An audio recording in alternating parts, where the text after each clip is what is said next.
La 31esima domenica del tempo ordinario ci propone un brano dal Vangelo secondo Marco ambientato nel Tempio di Gerusalemme.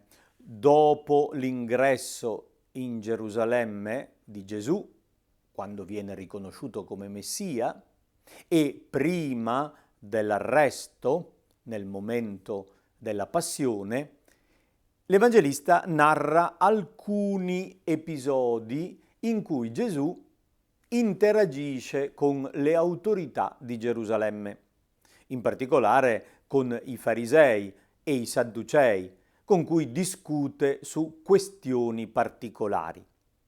Il brano che ci è proposto per questa domenica vede infatti uno degli scribi porre a Gesù una domanda: qual è il primo di tutti i comandamenti? Il desiderio è quello di far emergere una particolare posizione teologica di Gesù in modo tale da avere motivo di rimproverarlo o condannarlo. Era una discussione molto vivace nell'ambiente dei farisei, la ricerca della graduatoria dei comandi, proprio perché la mentalità dei farisei dava grande peso alla legge e alle regole, trovandosi di fronte a centinaia di regole differenti e talvolta in conflitto fra di loro, gli studiosi discutevano sulle gerarchie di questi precetti, qual è più importante, e bisognava creare il punto di partenza, quello fondamentale. Gesù risponde tranquillamente con due citazioni, cioè non risponde aggiungendo un proprio punto di vista o comando, bensì riferendosi ai testi della legge antica. E comincia con la citazione di un testo del Deuteronomio. È proprio lo stesso brano che ci è proposto come prima lettura. Dal libro del Deuteronomio al capitolo 6 si trova il famoso Shema Israel. È l'invito rivolto a Israele di ascoltare il Signore. È la formula che la tradizione ebraica considera la preghiera fondamentale, ripetuta più volte al giorno dal pio israelita, che riprende questa formulazione di fede anzitutto. Ascolta Israele, il Signore è il nostro Dio, unico è il Signore. Di conseguenza, tu amerai il Signore tuo Dio con tutto il cuore, con tutta l'anima e con tutte le forze. Ma Gesù, oltre a questo testo del Deuteronomio, cita un altro versetto della Torah, la legge di Mosè, tratta dal libro del Levitico, dove si trova un'altra indicazione importante: amerai il tuo prossimo come te stesso. Gli è stato chiesto qual è il più grande e lui risponde con due testi. Ma facciamo attenzione perché questi due testi che parlano di amore hanno il verbo al futuro. Amerai il Signore e amerai il tuo prossimo. Non sono imperativi, non sono veri e propri comandi. L'imperativo è ascolta. Il comando fondamentale è ascoltare il Signore, cioè essere disponibili ad accogliere la sua rivelazione. Il punto di partenza decisivo e indispensabile è questa disponibilità all'ascolto, all'accoglienza di Dio, l'unico Signore della nostra vita. Se c'è questo ascolto docile e disponibile, di conseguenza ci sarà l'amore per Dio e per il prossimo. Lo scriba che gli ha fatto la domanda rimane meravigliato e gli fa i complimenti. Hai detto bene, ripete le stesse cose complimentandosi con Gesù per la risposta. E Gesù termina a sua volta con un complimento. Non sei lontano dal regno di Dio, gli dice. Non essere lontani non significa però essere vicini, esserci già. Cosa gli manca?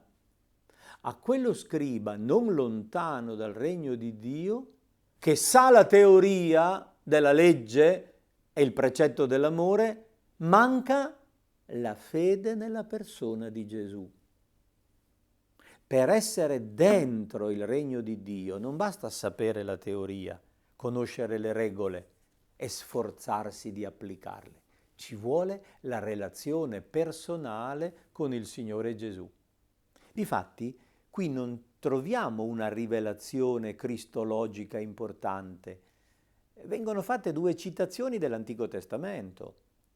Gesù non è venuto per fare delle citazioni, per sottolineare delle frasi belle dell'Antico Testamento.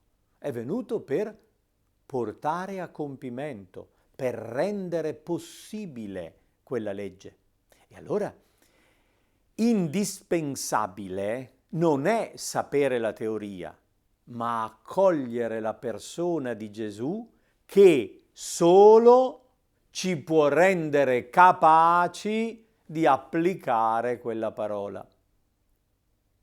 Fondamentale è la relazione di fede con il Signore Gesù. Ascoltare il Signore è la condizione per ricevere la grazia e vivere quello che ci è stato detto. Al brano del Deuteronomio, citato poi da Gesù, si accompagna il Salmo 17. L'inizio di questo lungo salmo contiene una specie di dichiarazione d'amore.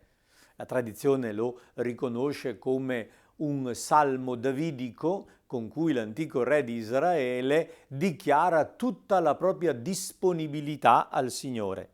E difatti il versetto che la liturgia ci propone come risposta contiene questa autentica dichiarazione. Ti amo, Signore, mia forza. E il testo continua, Signore, mia roccia, mia fortezza, mio liberatore, mio Dio, mia rupe in cui mi rifugio, mio scudo, mia potente salvezza, mio baluardo. Sono tutti elogi che vengono fatti al Signore amato sopra ogni cosa. Ed è proprio questa relazione accogliente nei confronti del Signore che ci permette di amare veramente. La seconda lettura, tratta dalla lettera agli Ebrei, ci propone il ruolo fondamentale di Cristo in tutta questa dinamica. Cristo è il vero, unico sacerdote, cioè mediatore efficace. Egli, a differenza dei sacerdoti dell'Antico Testamento, rimane per sempre. L'autore della lettera agli Ebrei parte dalla contemplazione del Cristo risorto, che è sempre vivo a intercedere a nostro favore. Assiso alla destra del Padre, egli è il mediatore fra Dio e l'umanità, l'unico garante della nostra salvezza, e vive in eterno, per cui non ha bisogno di altri, è l'unico. Il suo sacerdozio non tramonta e quello che compie come intermediario vale per sempre. Avevamo bisogno, dice l'autore di questo scritto teologico del Nuovo Testamento, di un sacerdote simile, diverso dai sacerdoti dell'Antico Testamento. Avevamo bisogno di uno che compisse una opera efficace. E Cristo è colui che davvero realizza il progetto di Dio. Il sacerdozio di Cristo passa ai fedeli cristiani, a tutto il corpo cristiano. Attraverso il battesimo ci è dato il sacerdozio di Cristo. A noi cristiani è comunicata questa efficacia che ha Gesù di mediare la salvezza, di essere mediatori di salvezza per il mondo. Accogliamo docilmente questa parola. Ascolta, Israele, riconosci che Cristo è l'autentico mediatore e sarai capace di amare davvero.